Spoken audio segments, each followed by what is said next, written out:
Hello, it's Philip Taylor speaking from Richmond Green Chambers in London.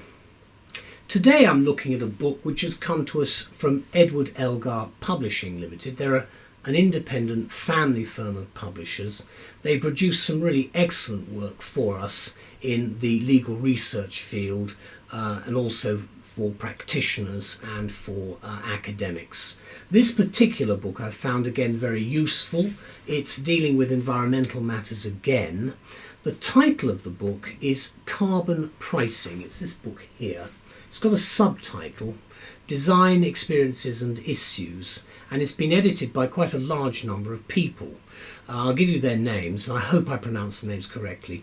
Larry Kreiser, Mikael Skou Andersen, Birgitte Egelund Olsen, Stefan Speck, Janet E. Milne, and Hope Ashiabor. The book's available both as a hardback and as an eBook, and you can also get it now as part of the Elgaronline law subject collection.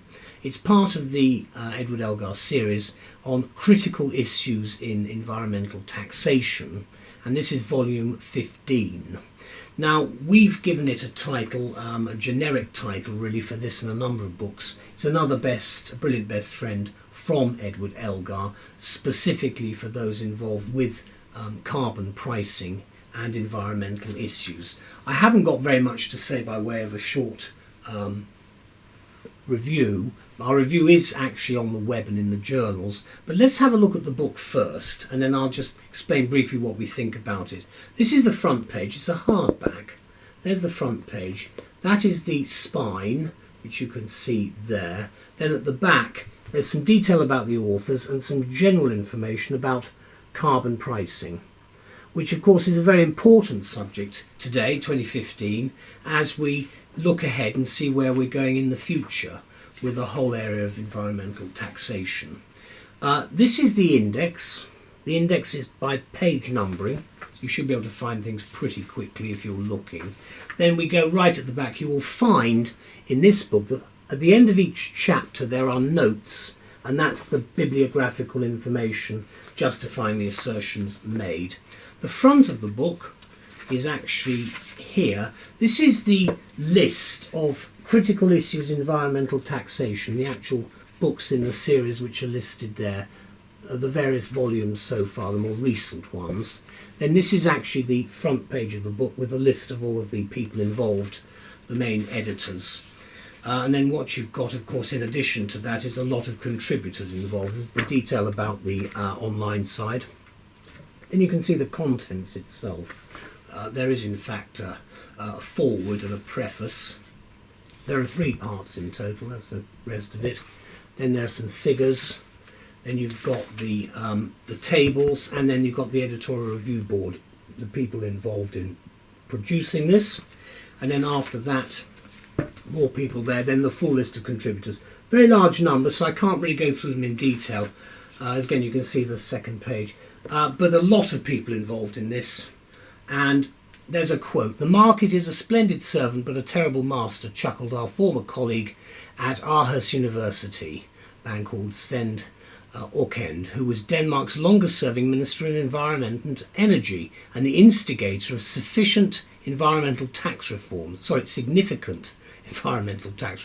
the 1990s. That quote starts it off. So this subject matter is not something that's new. It's been around a long time. There's a short preface, and they start here. "Over the past year, the world has witnessed a significant downward adjustment in fossil fuel prices." That's what it says there, and it's quite possible that could continue.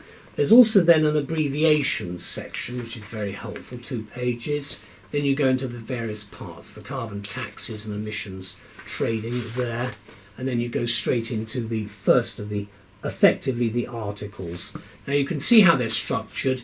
There are numbers and tables given there, and what you do have is a certain amount of sub headings all the way through. The actual, as I've indicated, the actual bibliographical information, the referencing and the notes are right at the back of each chapter, so you've got some idea of exactly where you might find any research referencing.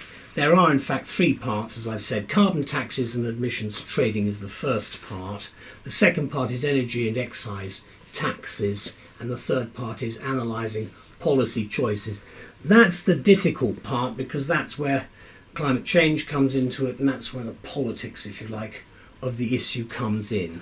I think this is a valuable contribution to where we are in 2015, but I think with the way that the international scene is going at the moment, the problems with certainly international tensions, partly to do with energy, of course, which is often what's happened in the last 4 or 5 decades, we are actually dealing with a subject which is going to come back again. So these comments now are very valuable, but I suspect this subject will be revisited.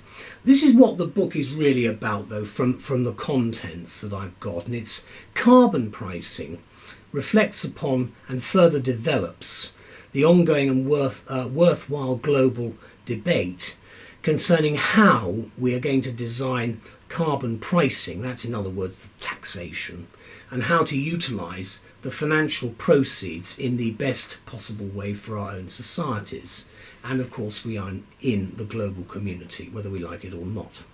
The world has recently witnessed, and this is the point in the preface, the, quote, significant downward adjustment in fossil fuel prices, which has negative implications for the future of our environment. And in the light of these negative developments, it's important to understand the benefits in environmental sustainability through well-documented research. Now, that word sustainability is there again. I've mentioned it in other reviews. To sustain something means to let it continue at a particular level. That's my picture of what the word means. And the environmental sustainability means maintaining our environment at a particular high level of, in terms of sustainability, level of being able to have the environment without it decaying and without having serious problems developing from it. In other words, maintaining, if you like, the status quo. Now, you're not going to have that if you take away all your fossil fuels or you don't get rid of your waste, for instance. But you can see the argument that's being put forward. And this book is one of a number which complement this particular area of environmental law and its international aspects. It's a discerning book which considers the design of carbon taxes themselves, and it examines the consequential outcomes of different taxation compositions as regulatory instruments.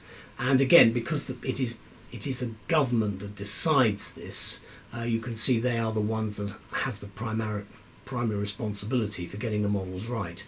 The expert contributors, of which there are a very large number, assess a variety of national experiences to provide an empirical insight into the use of carbon taxes, emissions trading, energy taxes and excise taxes, all of which are part and parcel of the various chapters in the book. Let me conclude by saying that the overarching discussion concludes, in the view of the huge number of people involved in this, they've tried to bring everything together, but it concludes that successful policies used by some countries can be implemented in other jurisdictions with minimum new research and experimentation. So really that's a question of the lessons that have been learnt, or that will be learnt from what other countries have experienced. And what it is described, and I think rightly, as an astute work which will benefit scholars, practitioners and policymakers alike who have an interest in this field of environmental law, including, of course, environmental economics, sustainable development, that word and a phrase again, and taxation law. So it is primarily a book looking not just at legal aspects, but looking, I think, in a more general overview of where we are today with carbon pricing, and because we don't know what's going to happen in the next couple of years. We can see the trend is downward at the moment, but we don't know what the future will hold. So stand by for another edition before too long. Thank you to Edward Elgar, and thank you to all the contributors for what is an excellent publication. Bye-bye.